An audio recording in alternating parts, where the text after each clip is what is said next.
Donc là, on va faire un des exercices à destination des élèves de terminale, évidemment SPMAT et TIPBAC sur les intégrales et les suites. Donc on nous donne une suite, deux suites plutôt, et on nous dit, on considère pour tout entier naturel n les intégrales suivantes, in, l'intégrale entre 0 et pi de exponentielle moins nx sinus x, et la deuxième, l'intégrale entre 0 et pi de exponentielle moins nx cos x dx. Et donc on nous demande de calculer I0, c'est ce qu'on va faire tout de suite. Et donc I0, c'est lorsque n égale 0, donc c'est l'intégrale entre 0 et pi d'exponentielle moins 0x sinus x dx. Exponentielle 0, ça vaut 1, donc ça me donne l'intégrale entre 0 et pi de sinus x dx. Une primitive de sinus x, c'est moins cos x. Donc je vais prendre la valeur en pi moins la valeur en 0, ce qui me fait moins cos pi moins cos de 0, ce qui me fait 2. La deuxième question consiste à montrer que IN est supérieur ou égal à 0 pour tout entier naturel n. Ça, on va le faire de façon aisée. Naturellement, si x est dans l'intervalle 0pi, sinus x est positif. Vous savez, le sinus, lorsque x varie entre 0 et pi, il est positif. Ok? Ça, c'est pas mal. Après, qu'est-ce que je vais faire? Je vais multiplier par exponentielle moins nx de chaque côté. Et exponentielle moins nx est un nombre strictement positif. Donc, ça ne change pas le sens de l'inégalité. Et donc, évidemment, j'ai ça. Et du coup, qu'est-ce que je vais faire? Je vais simplement dire, par croissance de l'intégrale, vous le savez. Donc, je vais dire par croissance de l'intégrale. Du coup, quand j'intègre ça entre 0 et pi, et j'intègre ça entre 0 et pi, le sens de l'inégalité ne change pas.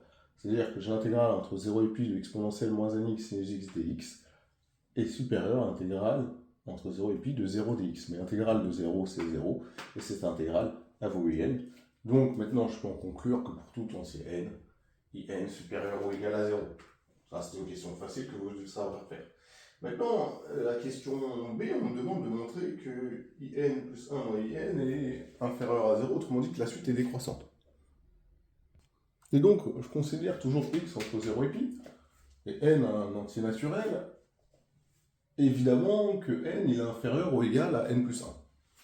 D'accord? Donc quand je vais multiplier par moins 1, ça va changer le sens de l'inégalité. Ensuite, qu'est-ce que je vais faire? Je vais multiplier par x, mais x étant entre 0 et pi, c'est un nombre positif. Donc ça ne change pas le sens de l'inégalité. Je vais multiplier par x, ça ne va pas changer le sens de l'inégalité, puisque x est positif. Et j'applique la fonction exponentielle qui est strictement croissante sur R, donc le sens de l'inégalité ne change pas non plus. D'accord? Ensuite, qu'est-ce que je vais faire? Je vais multiplier par sinus x, mais on sait que lorsque x est entre 0 et pi, sinus x est positif, donc le sens de l'inégalité ne change pas. D'accord? Évidemment, le sinus x il est positif, quels que soient les x appartenant à 0 pi. Mais, du coup, là on est bien, mais moi je veux in et in plus 1, donc j'ai plus qu'à appliquer la croissance de l'intégrale. Donc par croissance de l'intégrale, l'intégrale entre 0 et pi de exponentielle moins nx sinus x dx est supérieure à l'intégrale entre 0 et pi de exponentielle moins n plus 1 x sinus x dx. Mais ça c'est in et ça c'est in plus 1. Du coup ça me dit que in est supérieur ou égal à i indice n plus 1. Mais du coup quand je fais moins in de chaque côté, ça me dit que 0 est supérieur à in plus 1 moins in. Voilà. Et donc c'est ce qu'on voulait démontrer. Et donc je peux en conclure que la suite in est décroissante. Et voilà. Ensuite, il y a une autre question, évidemment, qu'on nous demande, c'est de montrer que in converge. C'est simple, elle est décroissante, elle est minorée, donc elle est convergente d'après le théorème de convergence monotone. J'ai pas besoin de vous l'écrire, on a montré qu'elle était décroissante, on a montré qu'elle était minorée par 0, d'accord, en question 2a, et donc, d'après le théorème de convergence monotone, cette suite est convergente, d'accord? Donc, question 3, on nous demande de montrer pour tout entier naturel n, i indice n inférieur ou égal à un intégral entre 0 et pi d'exponentielle moins un x dx. Bon, ça va être assez simple. Donc, vous savez que pour n'importe quel x, donc plus particulièrement quand x il appartient à 0 pi, sinus x est inférieur ou égal à 1. Qu'est-ce que je vais faire? Je vais simplement multiplier par exponentielle moins nx, qui est un nombre positif, donc ça ne change rien à l'inégalité. Et donc j'ai exponentielle moins nx 1 sinus x inférieur à exponentielle moins nx. D'accord? On a juste multiplié de chaque côté par exponentielle moins nx. Par croissance de l'intégrale, bah, lorsque j'intègre, ça ne change rien à l'inégalité. Mais ça, c'est rien d'autre que IN, et ça, c'est rien d'autre que ce qu'on voulait montrer. Voilà, c'est ce genre d'exercice sans difficulté, hein, que vous devez réussir avec brio. Donc, question suivante, montrer que l'intégrale entre 0 et pi de exponentielle moins nx est égale à 1 moins exponentielle moins npi sur n. Bon, ça va être assez simple. 1. L'intégrale entre 0 et pi d'exponentielle moins nx dx, bah, il faut qu'on trouve une primitive de ça. Bon, ça va être assez simple.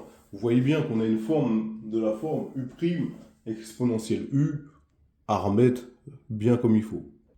Et donc, une primitive d'exponentielle moins nx, c'est exponentielle moins nx sur moins n. Il n'y a pas de sujet, c'est à votre portée. Du coup, ça fait valeur en pi moins valeur en 0. Donc, regardez, évidemment, on a dit n supérieur ou égal à 1. Je le remets. Et du coup, la valeur en pi, elle vaut quoi? Donc, valeur en pi, ça fait exponentielle moins npi sur moins n, moins valeur 0, exponentielle moins 0x sur moins n. Évidemment, je ne vais pas laisser ça comme ça. Exponentielle de moins 0x, ça fait exponentielle 0. Exponentielle 0, ça vaut 1. Donc là, on va mettre 1. Bien évidemment, on n'est pas des abrutis. Ici, j'ai du moins, je peux le transformer en plus. Et ici, le moins qui est en bas, je peux le mettre devant. Et maintenant, j'ai juste à mettre au même dénominateur. Et j'obtiens ce résultat-là. On me demande de conclure derrière sur la limite de la suite IN. Évidemment, ce sera 0 d'après le théorème des gendarmes, mais on va le faire proprement. Donc, ce qu'on se dit, c'est pour tout n appartenant à une étoile, on a 0 inférieur ou égal à I indice n, inférieur ou égal à 1 moins exponentielle moins npi sur n. D'accord? Donc, je vais montrer que ça tend vers 0, mais ça, vous savez le faire.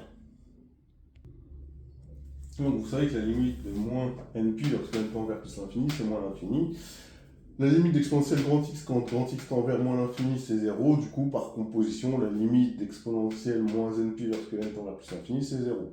Du coup, par somme avec 1, la limite de 1 moins exponentielle moins npi lorsque n tend vers plus l'infini, c'est 1.